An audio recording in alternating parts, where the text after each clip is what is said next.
Page 40, Merlin's Wand. At the top of page 40, they're introducing you to a thing called a half step. A half step is the closest distance between any two notes on a piano, white or black. This includes black notes now, black keys. In the past, we've only used the white keys, but now we're starting to use black keys also. If you're confused about the names of the notes in the music or on the keyboard, this is the time you need to go back to the beginning of the book and go through it again, because it's important that you are really secure and comfortable with everything we've covered so far. A half a step is like from this note, I can go up a half a step would be the next note, white or black. That would be this note. Or I could go down here to here. That's a half a step. That's pretty much it. Now, you'll notice some white keys don't have a black key in between them. That's a half a step. It's the next note, white or black, up or down. It's the smallest distance you can have between any two notes in our harmonic system we use. Other countries have different harmonic systems. I'm not talking about those. Now, the idea of the half step is you need to know what it is, because later on it comes important. Because we got to learn other stuff. So again, we're giving you bits and pieces to the whole picture, and this is another little bit, and eventually it'll all fall together and start to make sense. Just know what a half step is. That's close enough. The second thing they're introducing you to is the sharp sign. My day, we used to call it a pound sign or a number sign. Today, they would call it a hashtag. That's what it looks like. Or we would also might call it a tic-tac-toe sign. Technically, all of those signs are a little different. They look different, but the idea is you have the two vertical lines and the two horizontal lines that crisscross. A sharp sign means you raise the note up a half a step, white or black. Go up on the keyboard a half a step, white or black. It's the next note up, white or black. So if I have a D and I want a D sharp, we'd say the name of the note and then the sharp. D sharp, I go up a half a step here. That note is a D sharp. If I have an A and I want an A sharp, I simply go up a half a step to the next note. That is an A sharp. If I have an E and I want an E sharp, and yes, there is such a thing, I go up one note, white or black, a half a step. That is an E sharp.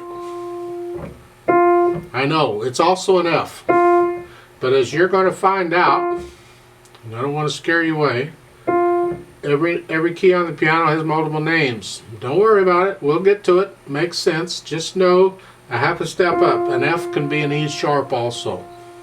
Well, that means a B sharp is a C also. That's a B sharp, because there's no key in between. Now in the music, they put the sharp sign in front of the note. But when we say it, we say the note first and then the sharp sign.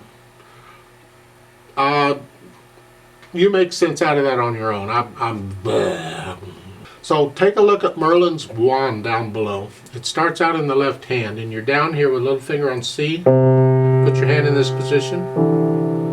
And you're going to play the note, just the note, forget the rhythm, just the notes. You have the C and the D and the E, and then in the second measure you have that sharp sign in front of the F. So instead of the F, you're going to raise it up, use the same finger you would for the F, and play an F sharp. And there's actually two of them. And the reason they're both sharp is because of the rule, and they explain the rule.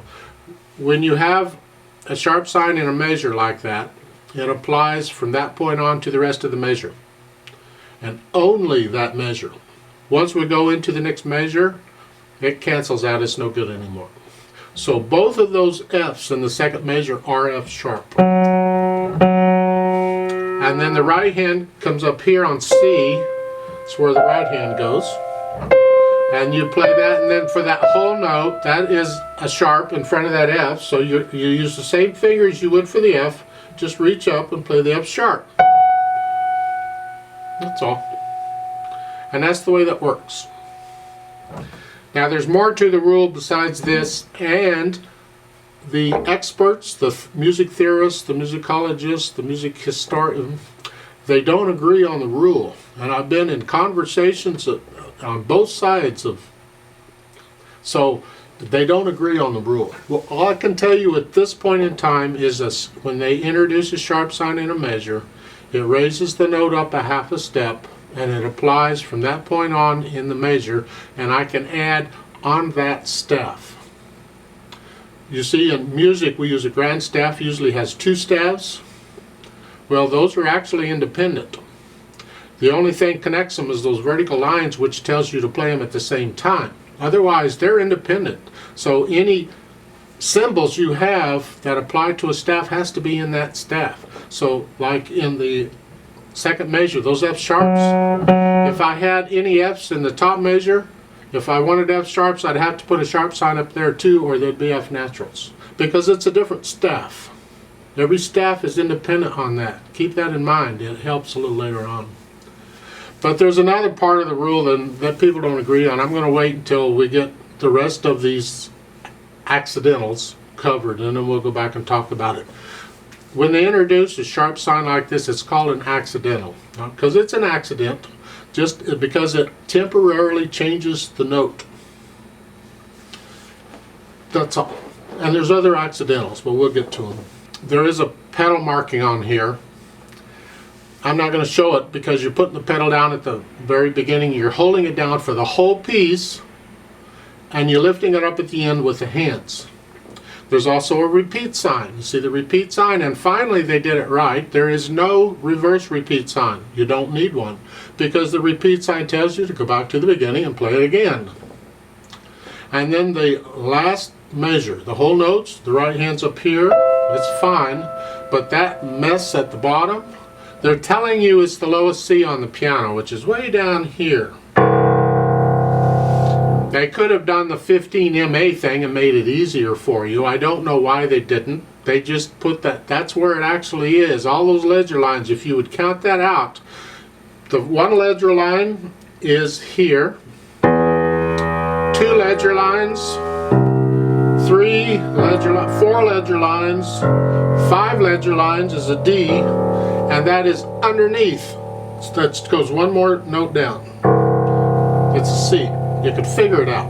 And when it gets that many, I have to stop and figure it out. And then I usually take a pencil and I just write in the note name, because I don't want to have to stop and figure it out every time.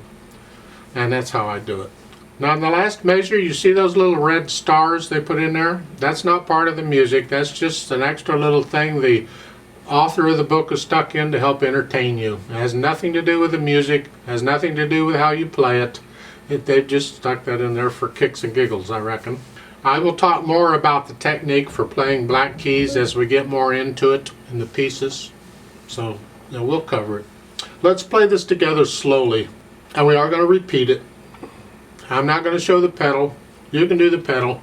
They've got the dynamics. They're saying the first verse, F, loud, and when you repeat it, the second verse is soft. I'm not going to do the dynamics. You can do the dynamics on your own. So let's go ahead and just do it slowly together. Go ahead and put your hands where they go. And the foot's on the pedal. 1, 2, ready, go. 2, 1, 2, 3, 4. 2, 1, 2, 3, repeat.